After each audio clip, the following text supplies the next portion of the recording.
시청자 여러분, 편안한 주말 오후 보내고 계십니까? 10월 24일 토요 랭킹쇼 지금 출발합니다. 네, 이현종 문화일보 논설위원, 김형주 전 국회의원, 신성범 전 국회의원 나오셨습니다. 어서 오세요. 어서 오세요. 네, 안녕하세요. 먼저 오늘 저희가 준비한 한 랭킹 키워드 만나보시죠.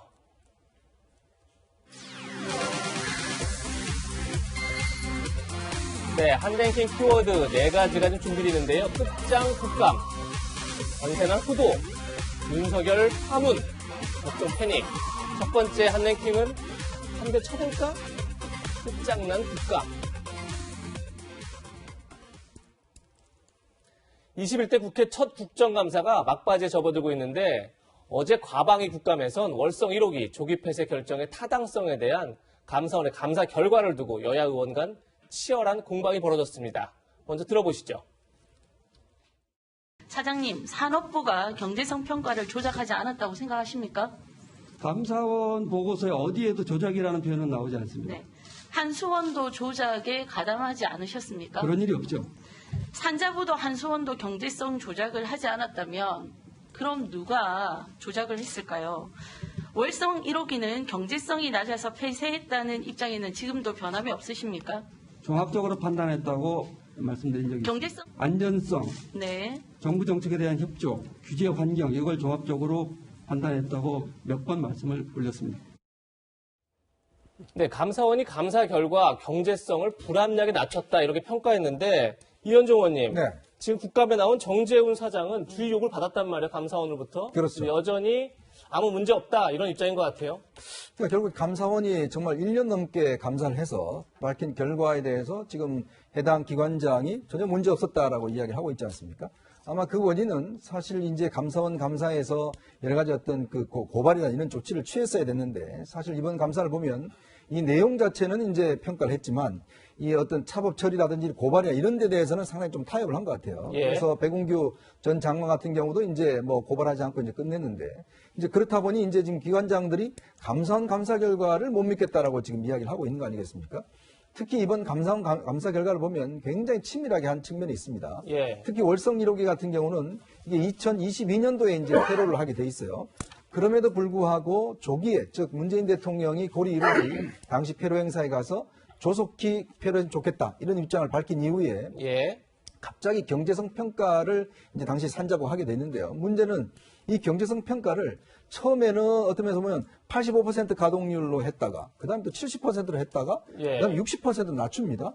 자, 거기에 따라서 실제 볼 수 있는 이득 자체가 3천억에서 2천억에서 200억대로 떨어져요. 그 뭐냐면 결국 이 2달 만에 내린 결정인데 어떤 면에서 보면 경제성이 없다라는 결과를 도출해 주기 위해서 실제 기준 자체를 완전히 의무적으로 바꿨다라는 게 이제 감사원 감사 결과고 네. 거기에 실제로 산자부 공무원들이나 등등이 이제 역할을 했다는 결과 아니겠습니까? 자, 그런 측면들을 이제 지적을 하는 것인데 문제는 이제 정재훈 지금 한수원 사장 같은 경우는 전혀 조작이 없었다라고 이야기를 하고 있는 거예요. 그렇죠. 결국 이 결과는 아마 이제 검찰 수사로서 밝혀질 수밖에 없다고 봅니다. 감사원은 어떤 면에서 보면 내용 자체는 제대로 살펴봤지만 이 부분에 대한 형사적 책임 이런 것들은 제대로 따져보지 않았거든요. 예. 뭐 일단 야당이 이제 고발을 했기 때문에 아마 이제 검찰 수사가 이제 진행이 될 테고 거기에 따르는 이제 많은 자료들이 아마 검찰로 넘어갈 겁니다. 아마 그 단계에서 이제 밝혀질 텐데 문제는 이제 지금 정재훈 사장 같은 경우도 본인이 일단 이제 앞으로 어떤 면에서 수사 대상이 되기 때문에 예. 아마 국회에서 저렇게 이야기한 게 아닌가 저는 그렇게 추정됩니다. 네, 뭐 앞서 잘 설명해 주셨지만 저희가 황보승희 의원의 주장을 한 번 더 짚어보면 어쨌든 지금 산자부가 경제성 평가를 조작했다라고 추궁을 하고 있는 거고 거기에 이제 한수원도 조작에 가담을 했다라고 주장을 하고 있는데 구체적으로 지적하는 문제점은 뭔가요? 우선 결론부터 이야기하면 이거죠. 그러니까 이런 경제성 평가가 뭐 어떻게 보면 요식 절차였다. 결론을 이미 내려놓고 짜 맞추기로 한 것 아니냐. 이게 핵심이잖아. 예를 들어서 이현정 의원 설명했지만 경제성을 평가하기 위해서는 두 가지인데 이용률. 그러니까 원전을 얼마나 앞으로 이용할 것 같으냐. 예. 그게 처음에 회계 부분에서는 85% 정도인데요. 라고 하니까 산자부에서 아닙니다. 낮춰서 70 낮췄다가 나중에 60으로 낮췄다는 거 아니에요. 예. 그러면 이 원전에서 전기를 생산하면 얼마에 팔 것 같습니까? 라는 전망을 하는데 그거는 이제 51원 킬로와트 시당 51원 했다는 거예요. 51원이라 하면 뭐냐면 실제 비용 그러니까 1킬로와트 시를 하는데 비용이 54원 들어가는데 그보다 더 낮게 팔린 이렇게 그러니까 실제 비용보다 더 낮췄다. 더 단가보다 그렇게 생산 단가가 더 낮춘 걸로 이제 입력을 한 거죠. 이 수치를. 예. 그리고 그다음에 이제 폐쇄하게 되면 이 얻는 이익, 인건비도 줄어들 거 아닙니까? 수술 예. 비용도 줄어들 거 아니에요? 저거일 거예요. 이걸 또 높게 잡은 거예요. 아. 요게 이제 어떻게 보면은 요번에 감사원의 핵심이에요, 사실은. 이익은 낮게 잡고 그렇죠. 비용은 높게 잡았다. 그러니까, 이런 아니, 말씀이신 거죠? 어떻게 비용이 아니라 줄일 수 있는 예, 비용, 예. 폐쇄하게 되면 조기 폐쇄하게 되면 얻을 수 있는 비용을 높게 잡고 과다 계산했다는 게 예. 그 측면이 그래서 야당 의원들이 보기에는 뭐 조작이란 말은 감사원의 감사에 안 나오지만 결국 네. 짜맞추기하고 수치 인풋을 입력을 잘못시키고 이렇게 한 거 보면은 다 조작됐다고 뭐 할 말 없는 거 아니야 이런 거고 그 전에 그러니까 4월달에 이미 장관이 청와대의 어떤 그런 기류를 듣고 조기 폐쇄 그러니까 한수원 이사회가 폐쇄를 결정하는 즉시 가동 중단이 돼요. 그 전에 어떻게 되냐면은 한수원 이사회에서 폐쇄하더라도 원자력 안전위원회에서 마지막 사인을 해야 된단 말이에요. 예. 그건 한 2년 정도 걸리니까 2년 정도는 더 가동해도 되겠다라고 이제 내심이 있었는데 청와대의 기류를 읽고 장관이 급하게 지시를 했고 그것이 다 관철되면서 이런 결론이 나왔다는 게 예. 감사원 감사 결과인 겁니다. 예. 뭐 국민의힘에서는 이제 검찰에 고발을 했기 때문에 아마 검찰 수사가 이루어지지 않을까 싶은데 황보승희 국민의힘 의원과 정재훈 한수원 사장 간에는 2라운드 공방전이 또 벌어졌습니다. 바로 위증 논란 때문인데요. 함께 보시죠. 3천억에서 1,700억이 되더니 167억이 됐습니다. 그것 사장님께서 위증하신 것도 있습니다. 그 위증에 대해서는 나중에 의원님도 책임을 지십시오. 저는 위증한 적이 한 번도 없습니다. 위증에 대해서 표현한 부분은 좀 과했다고 생각을 하고 유감의 뜻을 표합니다. 유감이 아니고 사과하십시오. 죄송하게 생각합니다. 일어나서 머리 한번 숙이십시오. 그렇게 하겠습니다. 네.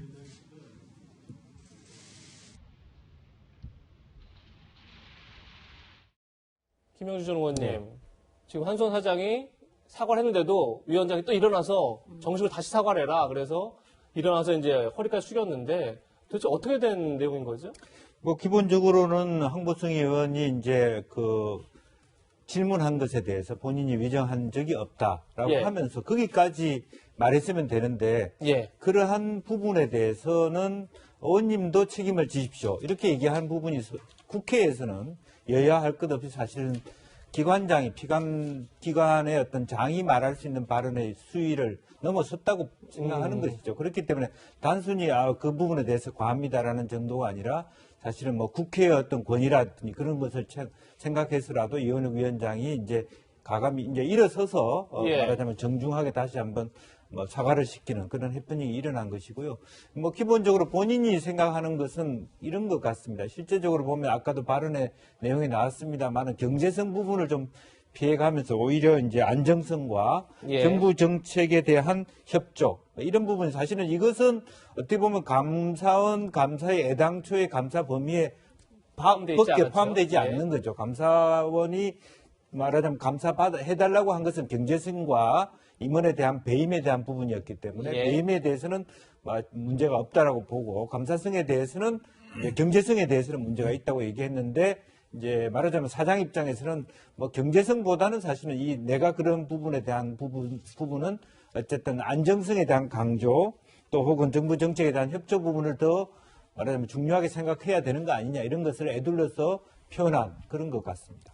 네, 어제 이 과방위 국정감사 종료 30분을 앞두고는 여야 간 욕설과 고성이 오가기도 했는데요. 준비한 화면부터 함께 보시겠습니다. 제가 분명히 발언 시간이 1분이 남았고 더 쓴 것도 아닌데 중간에 끊어버리고 그것도 간사한테 사과하십시오. 이 진행이 잘못된 겁니다. 제가 여태까지 간사님에 대해서는 충분히 시간을 다른 완전 의원님보다 훨씬 더 많이 아니 드렸습니다. 이 앞에 이 사안에 대해서는 잘못하고 사과하세요. 당신이 중간에서 그걸 내가 당신? 세팅 끊으면 되지 뭐 당신이 그러면 뭐야? 어쩌는 당신이야 이 사람이 이 사람이 지금 의자 대고 여기 위원장이야 위원장이 사람이 그러는 거야 같은 얘기야. 당연히 전체를 용납하는 같은 얘기야 사람아. 됐습니다. 똑바로 하세요. 똑바로 똑바로 하세요. 위원장이라고 진짜 저를 와서 생각. 어느 사람을 대통령을 왜 그래? 아니 위원장이라고 내가 왜? 정의를 선포합니다. 정의를 선포합니다.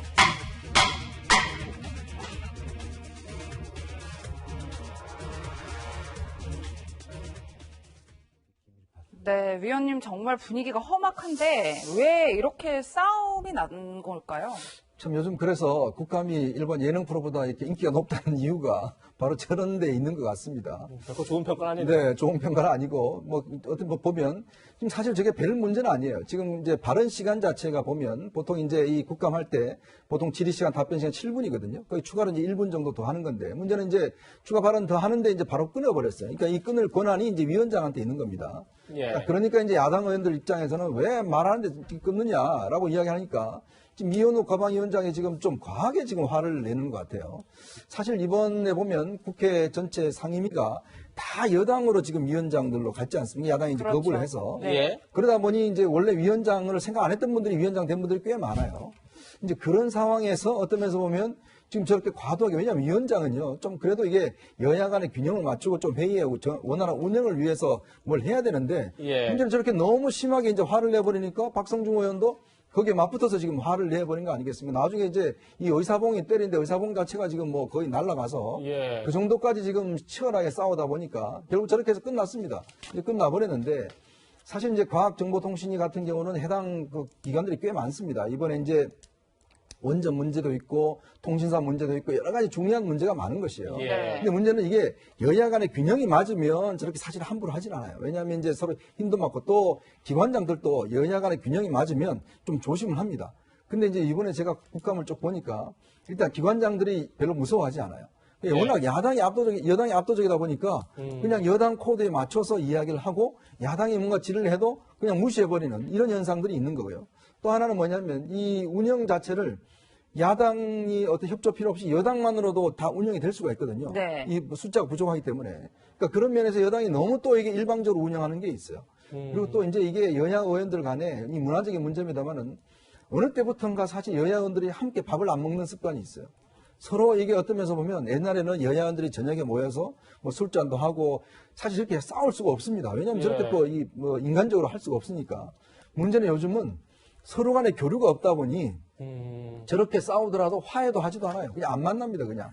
이제 그게 어떤 면에서 보면 여야 간의 대치가 극단적으로 되는 상황이 오는 거죠. 그러니까 어떤 면에서 보면 이 진영 정치라는 게 참 문제가 많은 게 뭐냐면 서로 간에 어떤 면에서 보면 인간적인 관계를 갖지 않아요. 그러니까 저렇게 싸우면 나중에 또 뒷문에 가면 형 잘못했어 뭐 이렇게 이야기를 하는데 요즘은 그런 것도 없어요. 네. 그냥 저게 끝나는 겁니다. 그러니 국회가 점점 더 팍팍해지고 저렇게 어떤 치열한 대립이 있는 게 아닌가.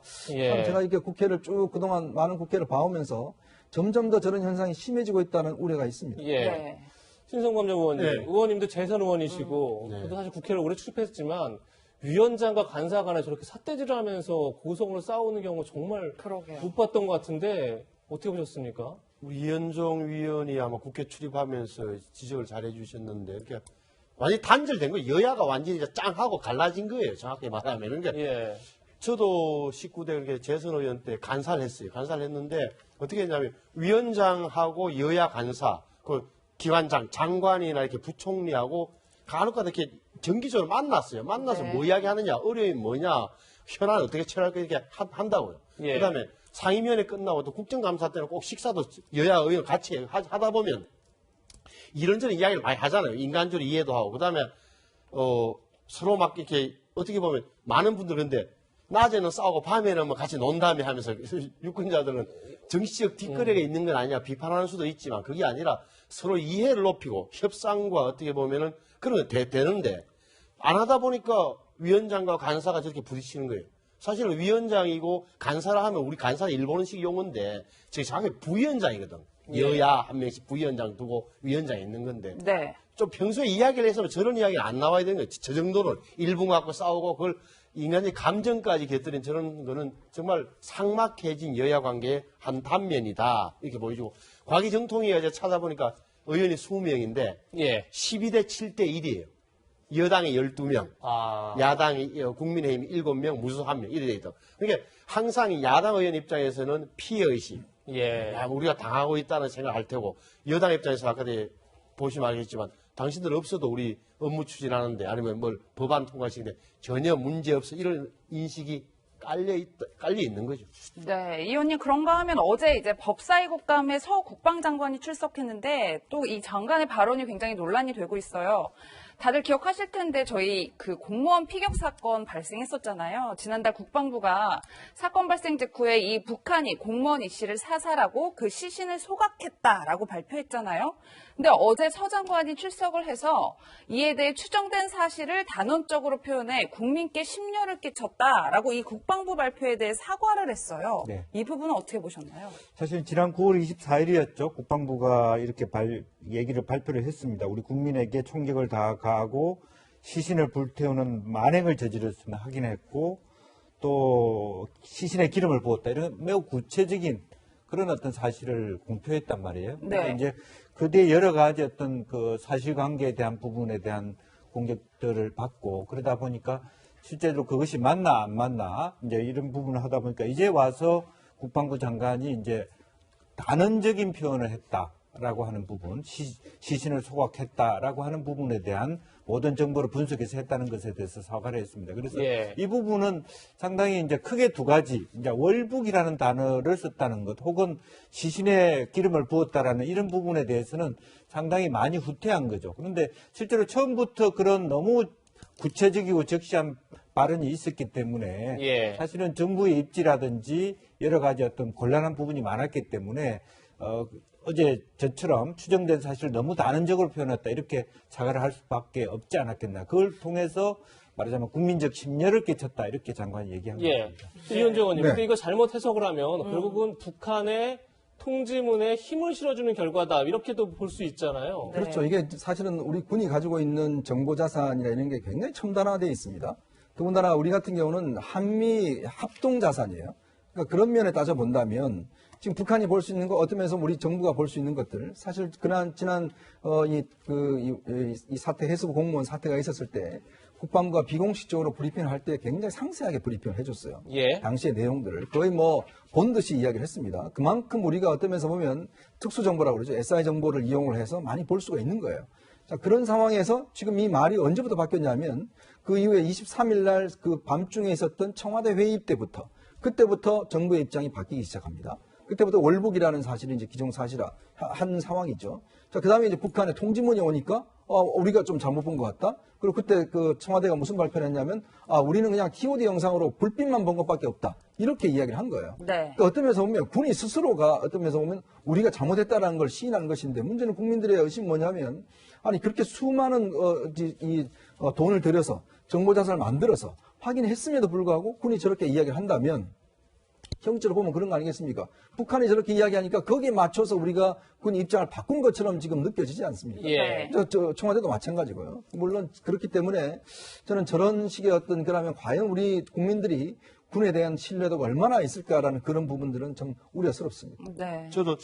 저는 조금 예를 들어서 이제 북한의 그런 측면이 분명히 있는데 또 하나는 현실적인 문제로 제가 볼 때는 30몇 킬로 바깥에서 우리가 관찰할 수 있는 게 TOD, 아까 열상 카메라일 거 아닙니까? 예. 그러니까 40분 동안 불빛이 보인 거하고 이 하나와 그 다음에 감청으로 얻은 주호영 원내대표가 이야기했던 연유, 태울 연자. 예. 그러니까 연료로 이제 태우라는 그 부분이 이제 종합해서 하다 보니까 시신을 불태웠다 이렇게 판단한 것 같은데 그 사이에 예를 들어서 부유물, 그러니까 튜브만 하라는 건지 예. 이게 정확히 안 나왔던 것 같아요. 그래서 제가 볼 때는 이거는 확인할 수는 없다. 우리의 정보자산 능력에도 보면 한계는 있다. 예. 저는 이렇게 생각해요. 네. 예. 그럼 저희가 준비한 두 번째 한랭킹으로 넘어가겠습니다. 국감 소식인데요.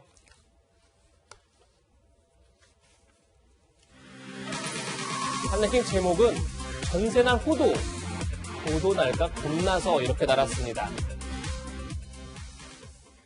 김현미 국토교통부 장관이 어제 국토부 국정감사에서 부동산 정책에 대한 소회를 밝혔습니다. 최근에 큰 이슈가 된 줄을 서서 전셋집을 구경하는 사진 기억나실 텐데 거기에 대해서 입장을 내놨는데 이 내용은 잠시 후에 다루고요. 먼저 부동산 시장 얘기부터 잠시 해보겠습니다. 지난 7월 말부터 시행된 주택 임대차 보호법 개정 이후 부동산 시장에 전세 대란이 불고 있다 이런 소식을 많이 전해 들었는데 이현중 의원님 네. 이제는 월세 대란이 생겼다 이런 얘기가 또 나와요. 그러면서 월세 상승률이 전월 대비 무려 6배가 치솟았습니다. 0.12%에서 8월 달에 지난달에 0.78%로 6배가 뛰어올랐다고 그래요. 네. 정말 윤희숙 의원이 국회에서 발언을 하면서 저 이야기를 했지 않습니까?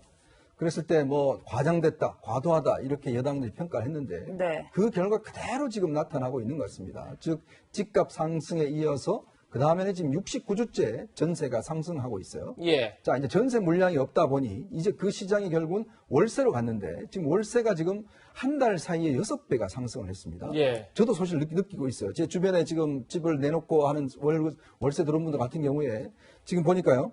강남 같은 경우에 한 아파트 경우에 지난 6월 달에 뭐 보증금이 있습니다만 월세가 120만 원의 월세가 이번 달에 210만 원으로 올랐다고 그래요. 그러니까 이게 얼마나 많이 오른 겁니까? 120만 원, 210만 원. 그렇죠. 지금 강북도 마찬가지입니다. 오히려 강북이 더 올랐다고 그래요. 왜냐하면 예. 이제 지금 수요 자체가 아예 이제 강남은 없으니까 강북으로 밀려왔고 이 밀리는 인력이 또 수도권으로 또 밀려가고 있어요. 그러니까 연쇄적인 현상이죠. 이게 주택시장이라는 게 한 사람의 문제가 아니라 연결된 문제거든요. 그리고 예. 선순환이 돼야 됩니다. 예를 들어서 뭐 시장 자체가 선순환이 돼야 되는데 문제는 한 곳에서 막혀버리니까 문제는 그 다음 것들이 나가지를 않는 거예요. 더군다나 지금 월세 어떤 지금 물량 자체가 54%나 줄었다고 그래요. 그러니까 그런 현상이면 지금 뭐냐면 월세 시장이라는 게 아무래도 지금 집을 처음 갖는 분들, 지금 내 집이 없어서 구하는 분들, 이런 분들이 얻는 거 아니겠습니까? 근데 지금 생각해 보십시오. 이 월세가 이제 부담률이 저렇게 지금 6배가 올랐다 그러면 내가 예를 들어서 받는 월급에 비해서 지금 월세 들어가는 비용이 2배나 올랐다. 이렇게 이야기를 하면 생활 자체가 어렵잖아요. 저는 뭐 다른 집 국회에서 여러 가지 문제를 많이 이야기하지만 정말 우리 국민들이 현실적으로 느낀 문제가 바로 이 문제예요. 조금 있으면요. 이제 새 학기가 들어서면 또 수요가 있습니다. 그렇죠. 그리고 이제 그러면 또 이사를 해야 돼요.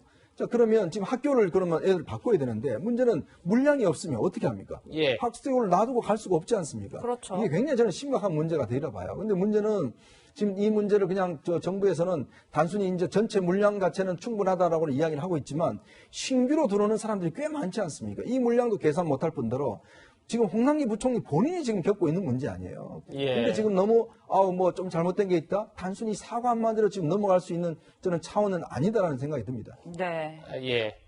그럼 이번에 김현미 장관의 부동산 정책 소회 들어볼 건데요. 과거와는 많이 달라졌습니다. 한번 들어보시죠. 서울 수도권은 많이 올랐단 말이에요. 뼈 아프실 거라고 생각하는데 지금 돌이켜 보실 때 혹시 후회되거나 또 아쉬운 정책이 있습니까?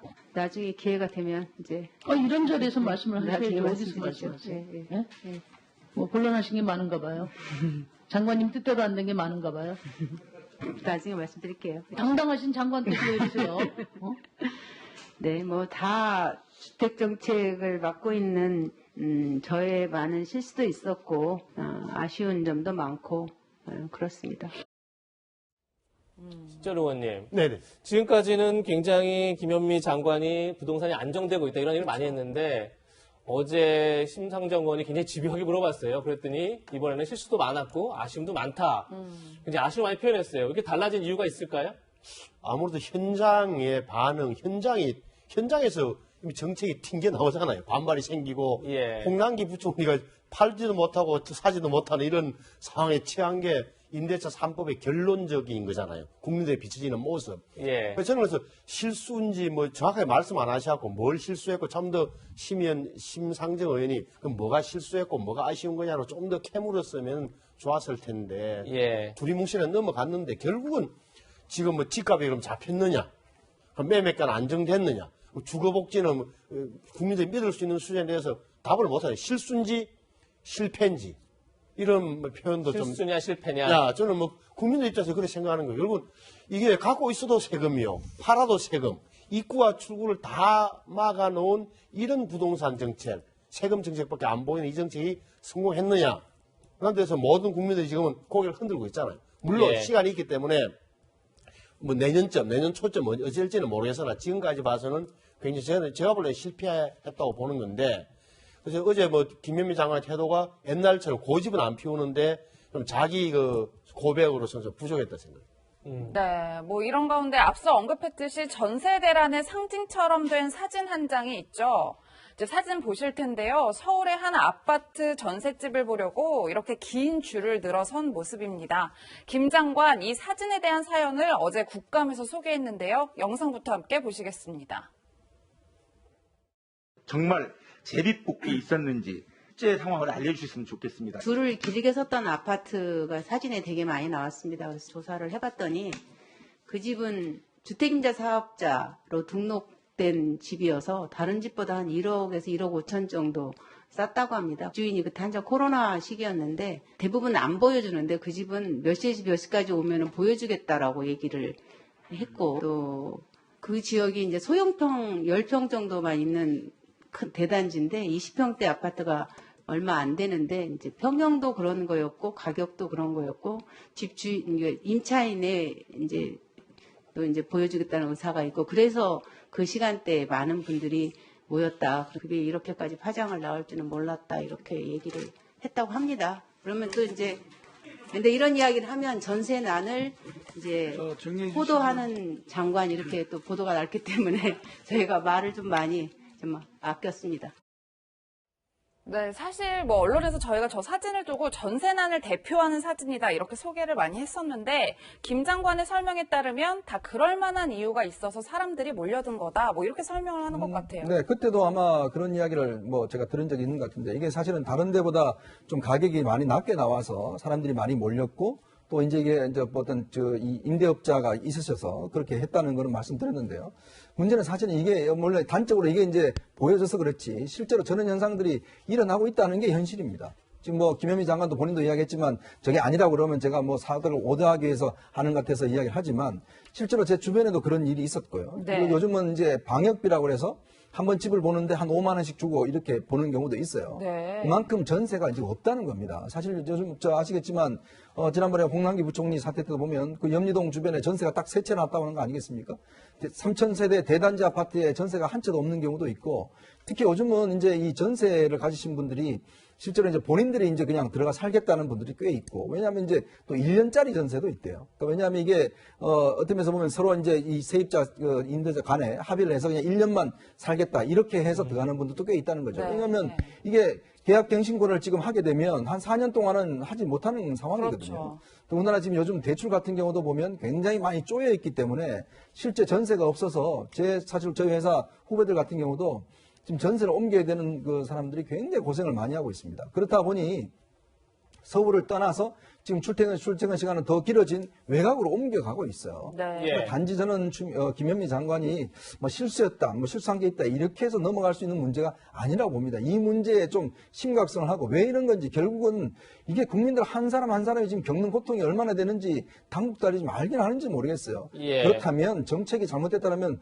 바꿔주는지 정책 담당자를 바꾸든지 뭔가 수를 내야 될 텐데 기다려만 보라라고 이야기를 하면 그럼 그 사이에 많은 시민들은 어떻게 살아야 될 건지 저는 좀 빨리 답을 내줬으면 좋겠습니다. 예. 네.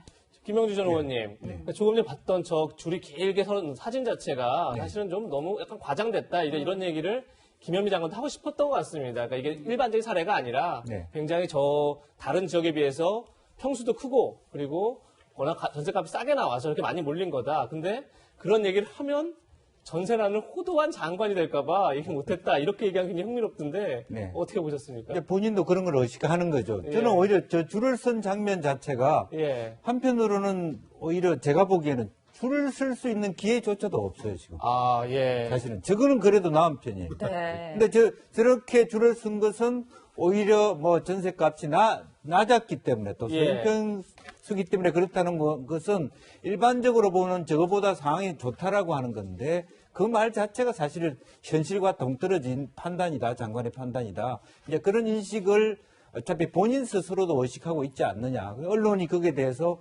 호도했다고 얘기할 것이기 때문에 아직까지도 장관의 인식과 현실의 인식의 갭이 있다. 이제 그런 것을 사실은 얘기하는 것이죠. 네. 네, 이현종 위원과는 여기서 인사 나누겠습니다. 다음 한랭킹을 만나보시기 전에 저희가 영상 하나를 준비했습니다. 맨날 싸우기만 하는 국회 영상만 보여드렸는데 이건 전혀 다른 모습입니다. 서울대공원으로 가보시죠.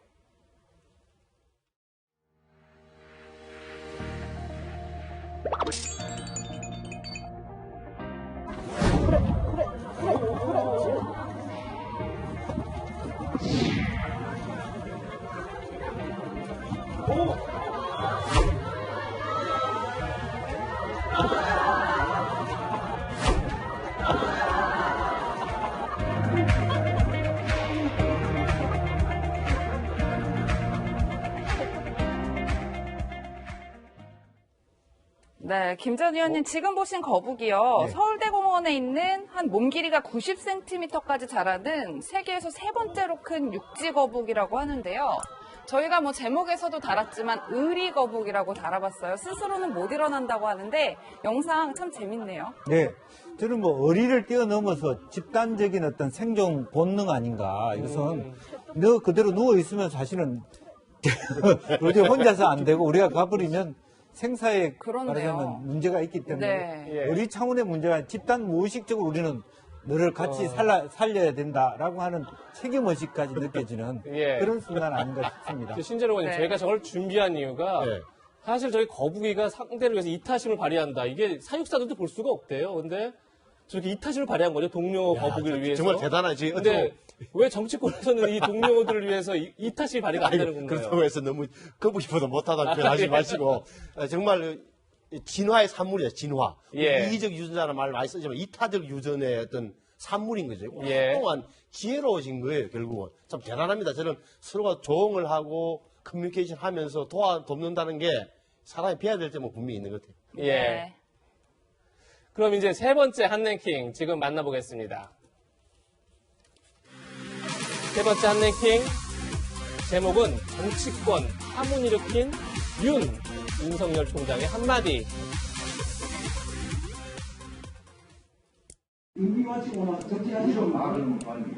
그래서 저는 뭐 우리 사회와 국민들을 위해서 어떻게 봉사할지 그런 방법은 좀 천천히 퇴임하고 나서 한번 생각해 보겠습니다. 지금은 제가 네.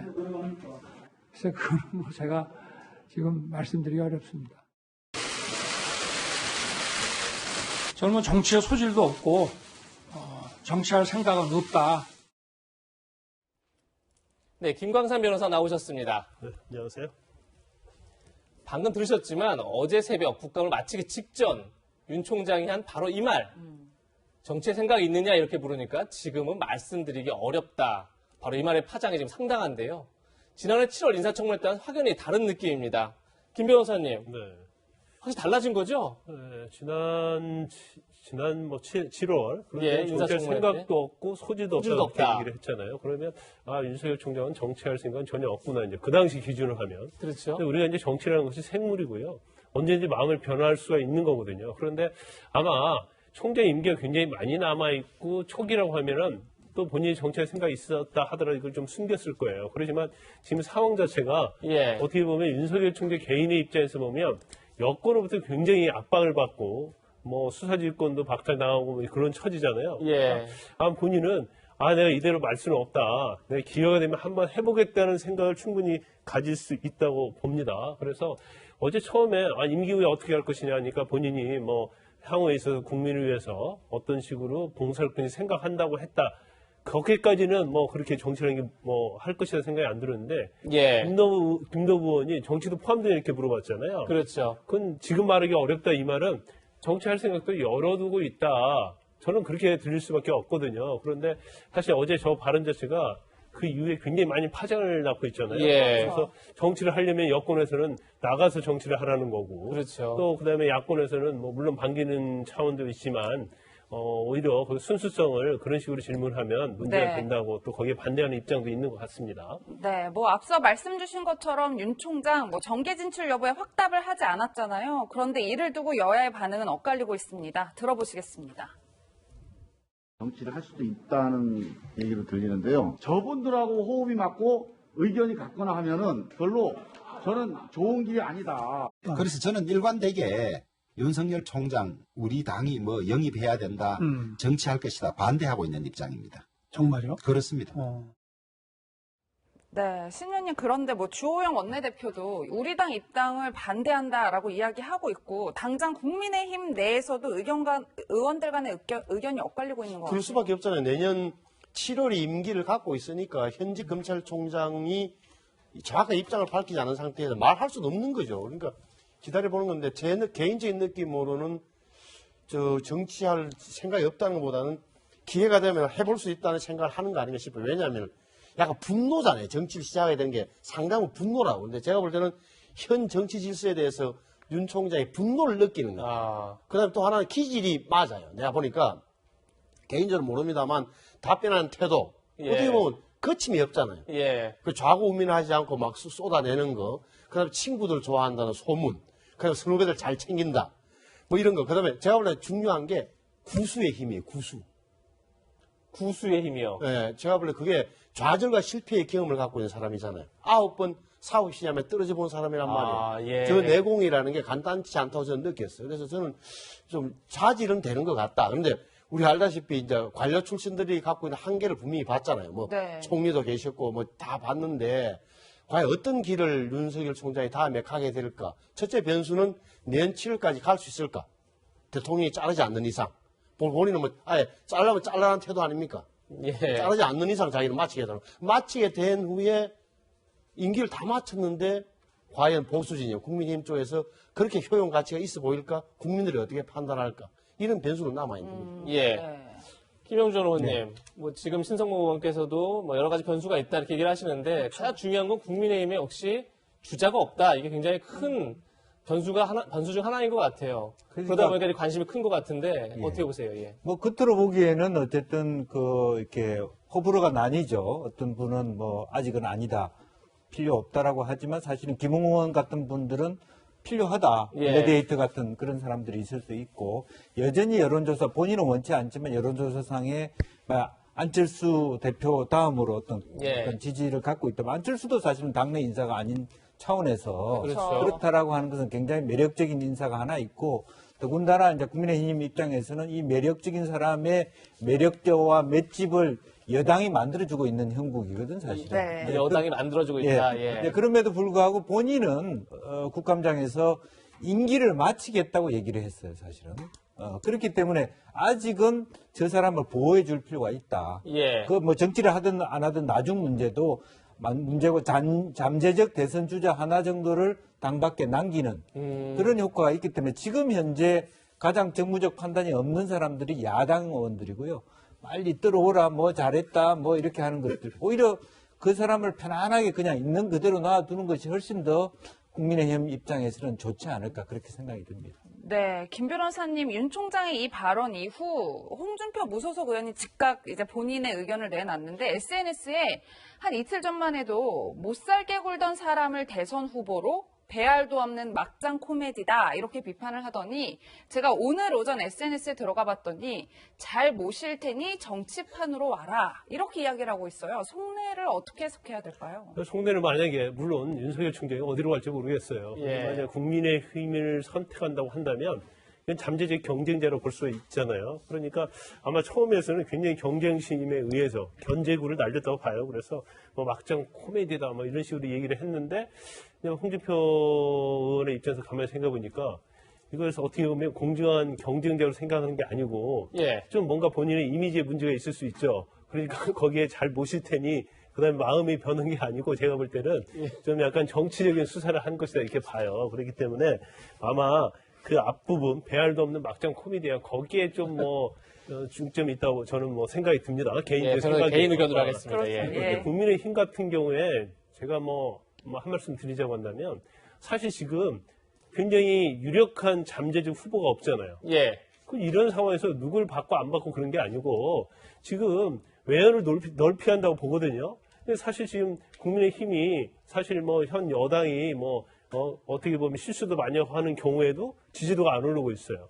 그건 사실 국민의힘 자체가 국민의 생각에는 이제 박근혜 전 대통령과 관련된 부분이랄지 아니면 너무 보수적으로 치우쳐 있기 때문에 중도적인 세력을 어떻게 보면 끌어오지 못하는 거거든요. 그러면 뭐 최근에 이제 금태섭 전 의원이랄지 아니면 윤석열 총장이랄지 이런 분들을 끌어들여서 중도 세력을 잡을 수 있어야 하고 뭔가 대통령 후보군의 어떤 치열한 경쟁, 컨벤션 효과, 국민의 관심 이런 거에 사실 굉장히 힘을 기울여야 하는데 단지 현재 보수만 가지고 어떻게 해보겠다는 것은 사실은 앞으로 만년 야당을 하겠다는 것밖에 되지 않는다고 봅니다. 그래서 어떤 뭔가 혁신적이고 창조적인 거 하려고 하면 인물이 바뀌고 새로운 인물이 들어야 하거든요. 이런 부분에 있어서 국민의힘이 앞으로 어떤 자세를 취하느냐에 따라서 뭐 내년 보궐선거, 서울시장, 부산시장도 마찬가지고 그다음에 대선에서도 굉장히 영향이 많이 있을 거라고 봅니다. 예.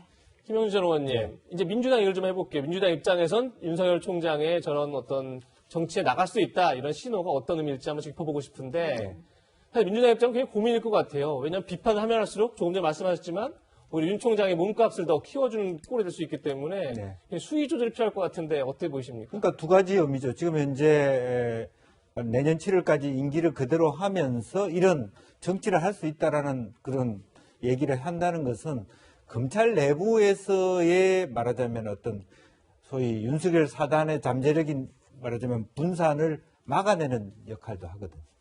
예. 한편으로 보면 예. 내가 다음 대선 후보가 될 수 있다라고 하는 그러면서 중립을 지키게 하는 그런 부분도 있기 때문에 그것도 만만치 않은 부분이고 그런 의미에서 굉장히 정무적인 발언이라고 생각해요. 자기는 내년 임기까지 하면서도 정치할 수도 있다라고 얘기를. 네. 정치를 한다고 얘기를 한다 그러면 사실은 그만둔다. 정치하겠다 이렇게 얘기해야 되는데 그렇죠. 상당히 어려운 포석이란 말이에요. 이제 예. 그런 부분이 검찰 세계에서의 동료를 막아내는 어떤 굉장히 기능이 있기 때문에 그런 의미에서 지금 현재 검찰 개혁이라고 하는 것이 윤 총장의 저런 스탠스하고 어떻게 간섭 효과가 나타날 것인가를 봐야 되는 측면이 있고 아까 우리가 이미 얘기한 것처럼 어쨌든 본인이 이번에 이 발언으로 또 예. 작심발 나는 부하가 아니다 이런 발언으로 인해서 잠재적 후보 가치는 더 높아진 거거든요. 예. 그럼 국민들은 솔직히 막 정치적 계산하고 상관없이 추미애하고 윤석열하고 한번 붙여보자 뭐 이런 얘기도 뭐 그냥 일반에서는 예. 예. 나올 수도 예. 있는데 네. 스스로 올라가고 있단 말이에요. 그래서 예. 괜히 우리가 계속 가만히 있는 그렇게 저돌적인 돌쇠가 아닌 윤 총장 그나마 대통령하고 관계가 나쁜 것도 아닌 윤 총장을 너무 밀어붙여가지고 예. 오히려 야당의 후보 난에 있는 야당을 도와주는 꼴 아니냐 예. 이런 의견도 조심스럽게 나올 수밖에 없는 상황이 아닌가 생각이 네. 듭니다. 김 변호사님 그런데 뭐 검찰에 계셔서 잘 알겠지만 사실 이 검찰총장이란 직이 굉장히 정치적 중립성을 요구하는 자리잖아요. 근데 국감장에서 이 정계 진출 여부에 대해 확답을 하지 않은 이 모습 자체를 두고 뭐 중립성이 훼손됐다라고 지적하는 분들도 많이 계시더라고요. 제가 그 부분도 일리는 타당성이 있다고 봅니다. 그렇기 예. 때문에 어제 그 발언 자체에서 지금 정치를 하겠다고 열어둔 것 자체는 상당히 이제 파장이 있을 수 있어요. 왜냐면 난 정치를 하겠다고 하는 것은 그러면 검찰총장 임기를 그만두고 정치를 하겠다는 것은 그 이전에 자기의 마음에 정치를 하겠다는 게 있는 것이 되잖아요. 그러면 정치의 행동을 할 수밖에 없거든요. 왜냐하면 임기 이후에 내가 정치를 하게 됐을 때 임기 동안 내가 한 일이 어떻게 평가를 받을 수 있을까? 그건 굉장히 중요한 일이기 때문에 그런데 이제 한 가지 윤석열 총장이 정치를 만약에 한다고 하면 그걸 전제로 얘기한다고 한다면 예. 저는 개인적으로 볼 때 내년 7월 임기 끝나고 이제 정치를 하게 되면 대선 갈 거 아니에요. 그 대선에 뛰어들기 너무 늦다고 봐요. 그래서 정말 정치를 본인이 임기하는 동안에 정치를 마음이 있다고 한다면 문재인 대통령이 그만두라고 하는 경우, 그러니까 좀 뭐 얼마 안 돼서, 아니면 자기가 자진해서 그만둬야만이 다음 대선에 있어서 어떤 정치를 할 수 있는 어떻게 보면 폭이 있고 시간이 있지, 임기까지 있다가 그만두는 것은 너무 좀 늦을 수 있다고 보거든요. 그래서 네. 그 전에 상당히 많은 변수가 있을 수 있다 이렇게 봅니다. 예. 윤 총장의 정치 참여 의사가 뭘 밝히는 건 아니지만요. 굉장히 지금 정치가 뜨거운데 일단 민주당에서는 그거와 무관하게 국감에서 윤 총장 발언을 두고 총 공세를 펴는 분위기입니다. 특히 윤 총장의 이 발언을 문제 삼고 있습니다. 저의 명을 거역한 것입니다. 그 명을 거역한 게 아니고 그런 형식적인 의견 정치 의견을 절차를 내라라고 했음에도 진행하려고 하니까 불구하고 장관의 말을 겸허히 들으면 좋게 지나갈 일을 새삼 지휘랍시고 해가지고 일을 더 꼬이게 만들었어요. 근데 법무부 장관이 말 안 듣는 검찰총장 두고 일을 해본 적도 없고 지금 수사지휘권이 범죄자의 말 그대로 가지고 지금 하는 거거든요. 어떻게 생각하세요? 이 수사지휘권? 일단 법리적으로 보면은 검찰총장은 법무부 장관의 부하가 아닙니다. 장관은 기본적으로 정치인입니다. 정무직 공무원입니다. 그러면 전국 검찰을 총괄하는 검찰총장의 장관의 부하라면 이 수사와 그 소추라고 하는 것이 정치인의 지위에 떨어지기 때문에 그건 검찰의 정치적 중립이나 이 사법의 독립하고는 그건 거리가 먼 얘기입니다. 특정 사건에서 총장을 배제할 수 있는 권한이 과연 있냐? 검찰청법에 위반되는 거라고 하고 있습니다. 그것이 위법하고 부당한 건 확실하다고 생각합니다. 총장의 지휘권을 박탈하고 또 뭐 검찰을 이렇게 공박하는 거는 그거는 정말 좀 비상식적이라고 저는 생각합니다.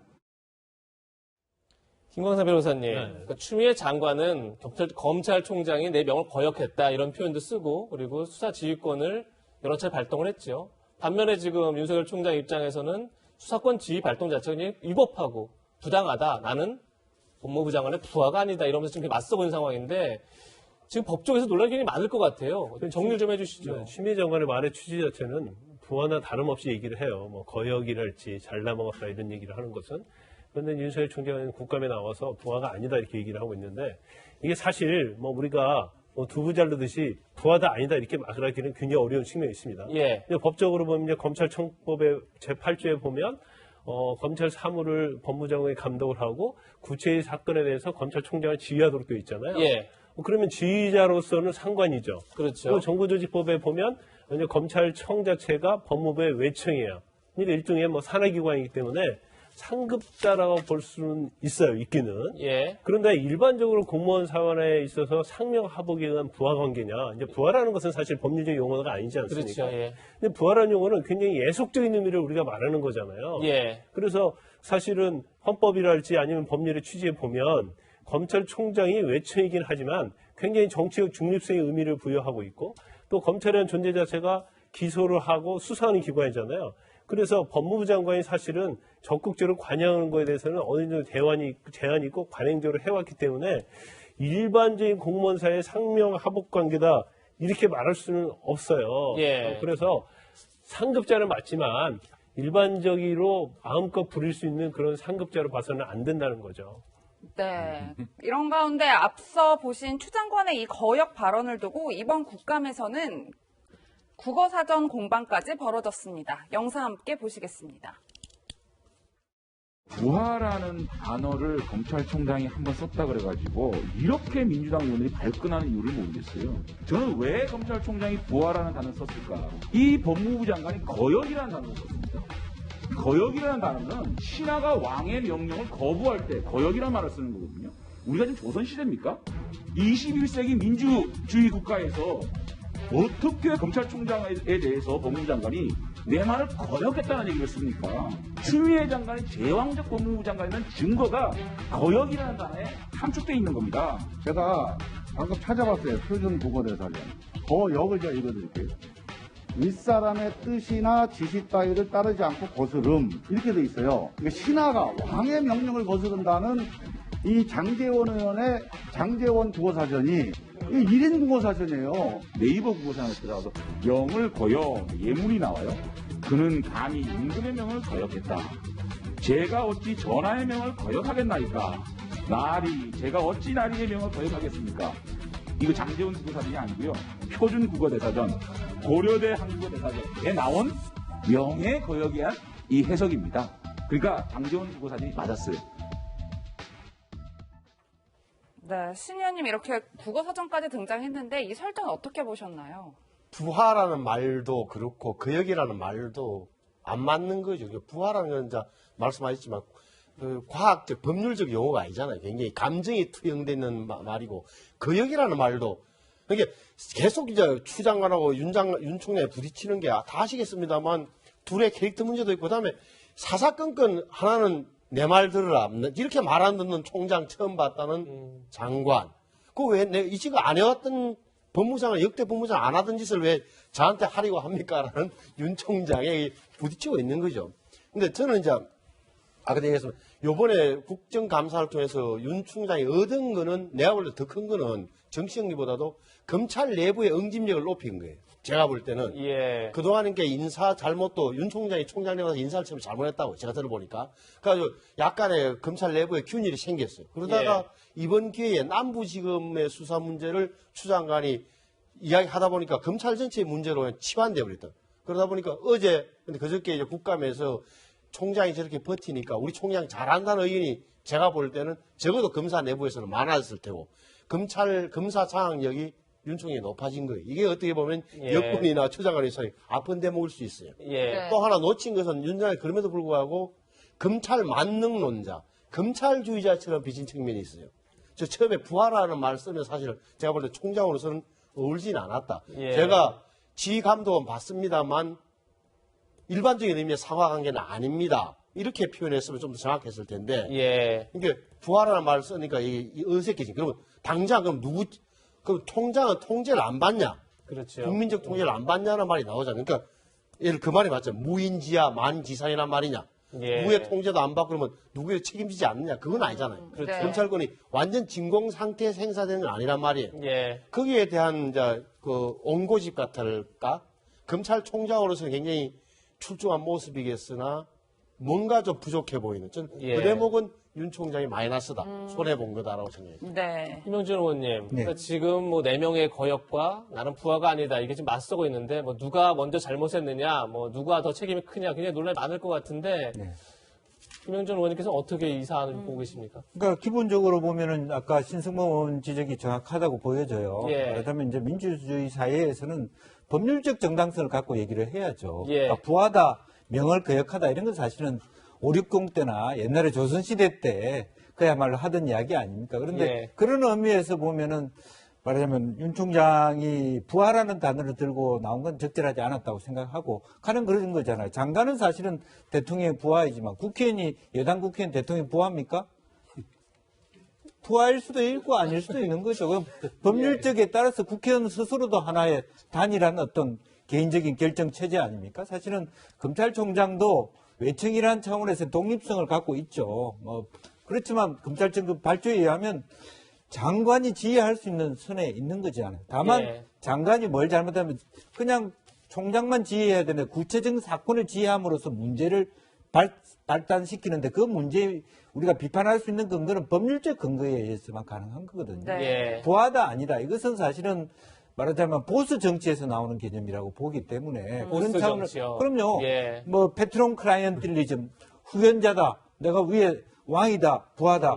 뭐 이런 개념은 적절하지 않고 그런 의미에서 조금 더 이 논의가 좀 더 합리적이고 합법적인 차원에서 이루어져야 된다고 보여집니다. 네. 김광삼 변호사님, 이제 앞으로 관심이 뭐냐면 다음 주 월요일 날이 바로 또 법무부 종합감사여서 추미애 장관이 나옵니다. 국회. 네네. 그리고 또 26일 목요일 날에는 청와대 국감이 있어서 아마 이제 뭐 노영민 실장들 나와서 이 문제를 추미애 장관과 윤석열 총장의 갈등 문제 아주 집중적으로 물어볼 텐데 그래서 어떤 얘기가 나올지 굉장히 궁금해요. 이번 이제 국감을 보면요.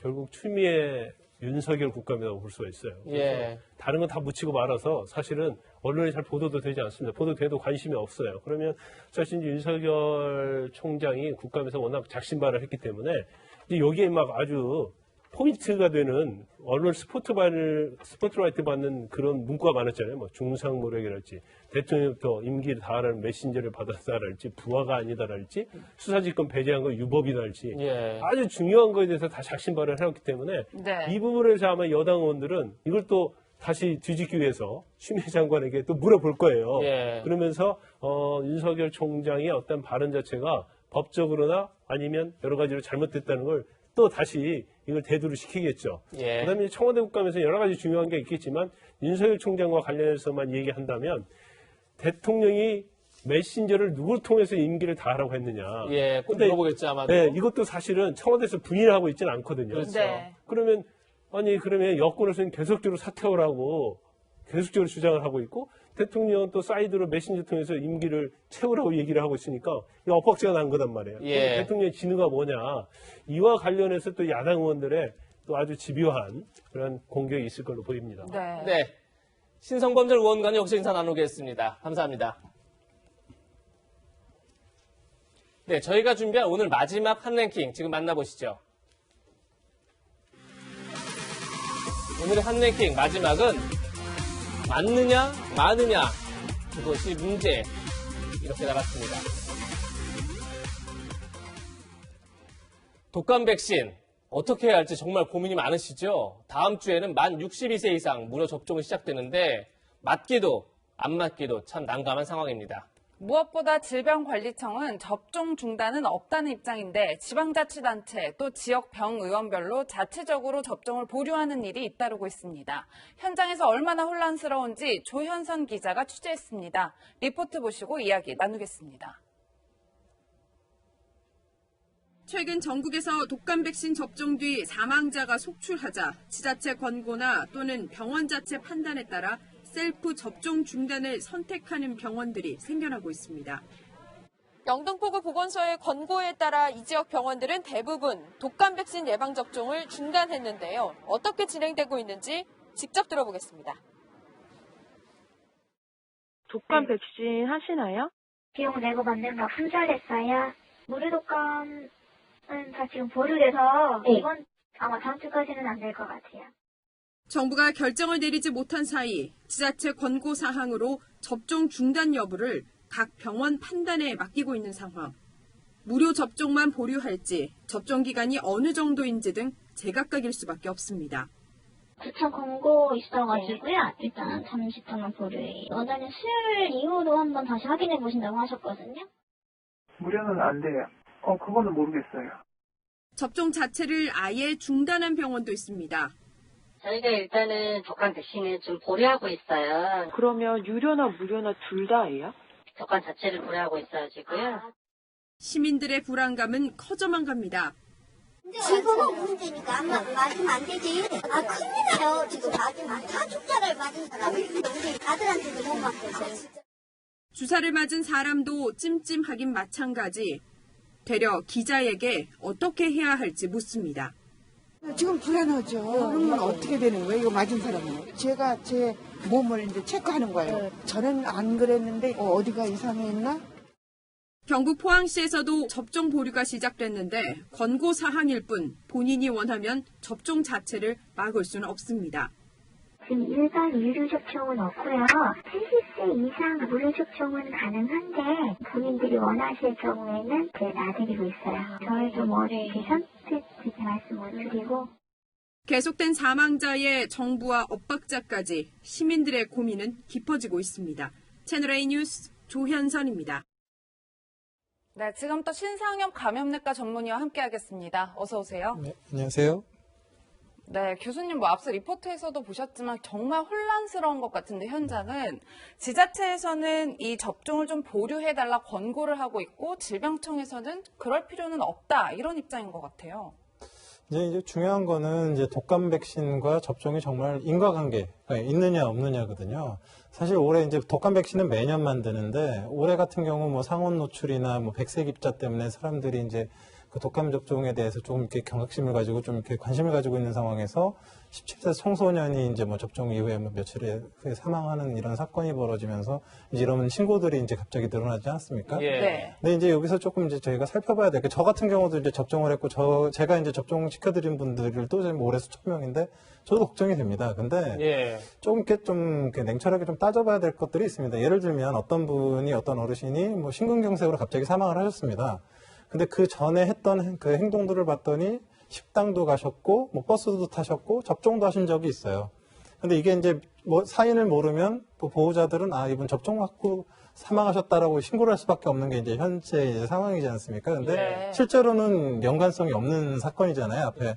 그래서 어떤 사람이 뭐 식사하고 사망하셨다고, 식사하고 사망하신 분이 늘어, 뭐 이런 거 언론 내지 않지 않습니까? 예. 똑같은 거죠. 그래서 그러니까 지금 정부 당국에서 해줘야 되는 거는 이제 많은 사람들이 좀 의구심을 갖는 그런 상황들을 미리 만들었던 건 맞기 때문에 예. 지금의 그런 그 보고가 들어오는 그런 사건들이 그 사망과 독감 접종에 연관성이 없다라는 걸 명명백하게 밝혀줘야지만 이제 안심을 하실 수 있는 그런 상황이다라고 이제 볼 수 있을 것 같습니다. 네. 지금 화면 보시는 것처럼 질병관리청에서는 지자체가 자체적으로 접종 유보 여부를 결정하지 않도록 그렇게 안내하겠다 이렇게 얘기를 하고 있습니다.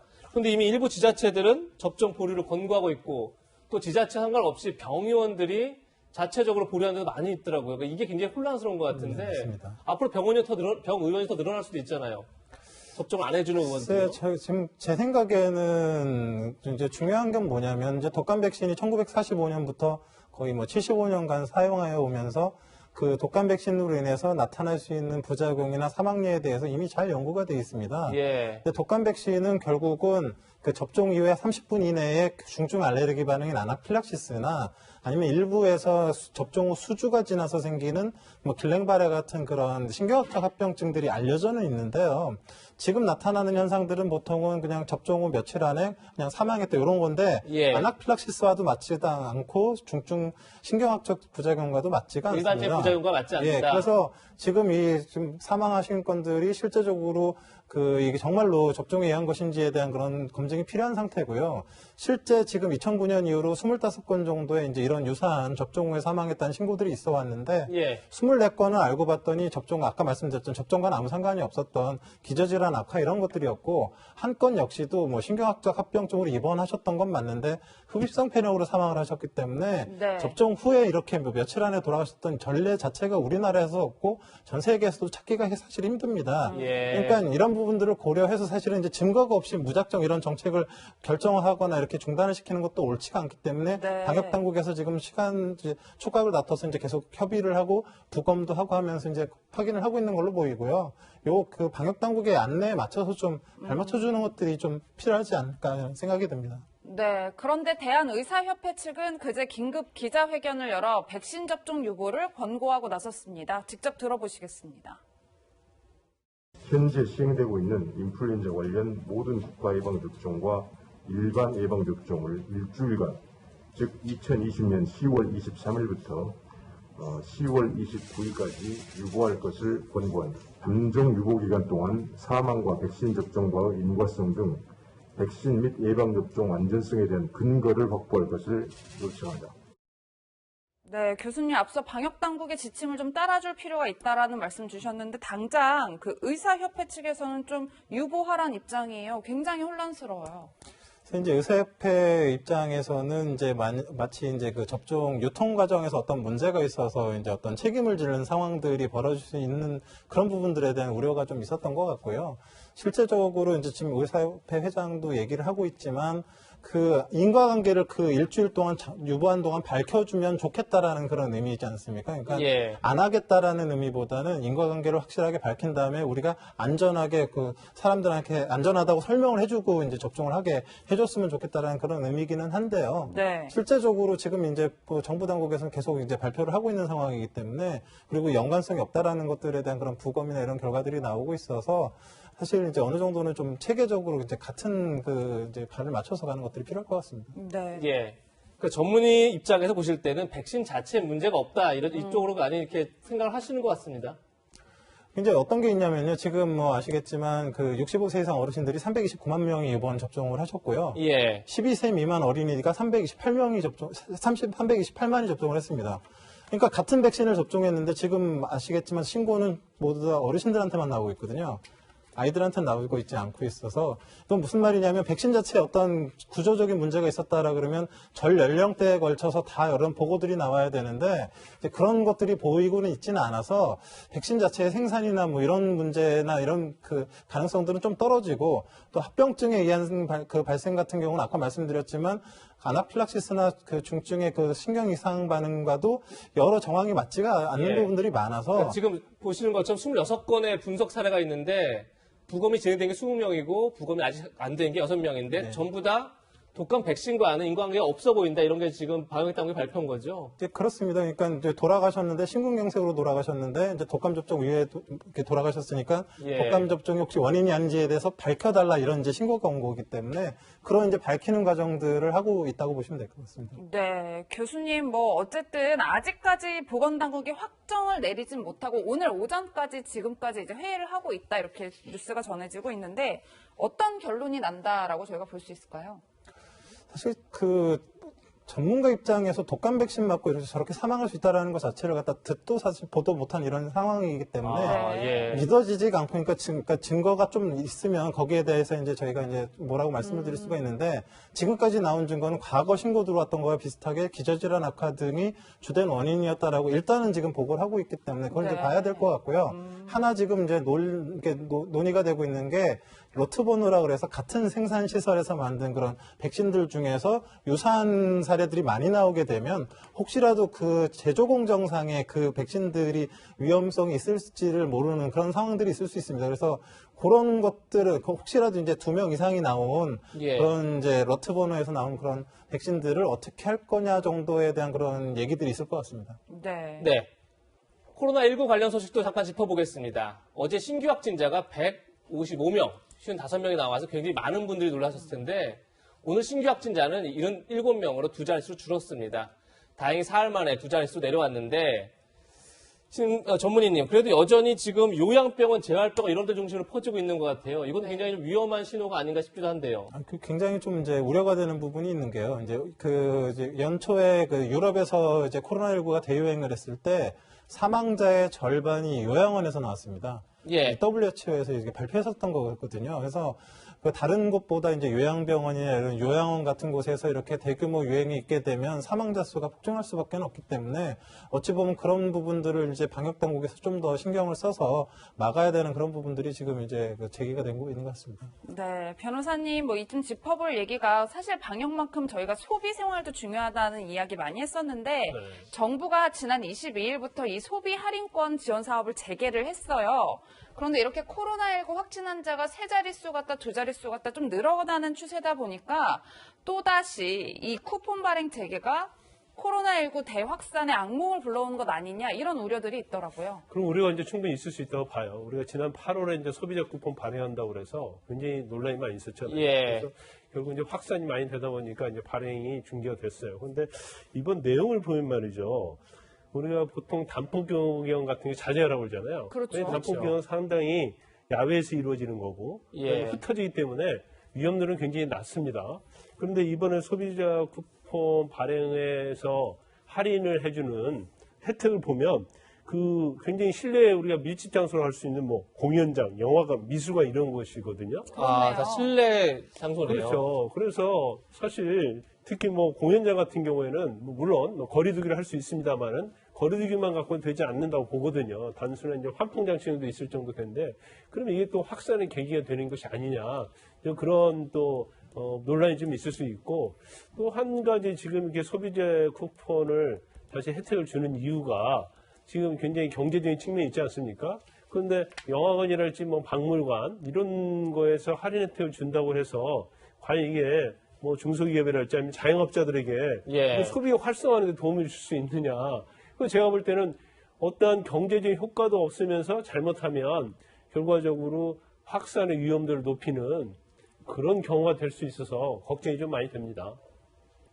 네, 코로나19 소식까지 바쁘게 짚어봤습니다. 세 분과는 여기서 인사드리겠습니다. 고맙습니다.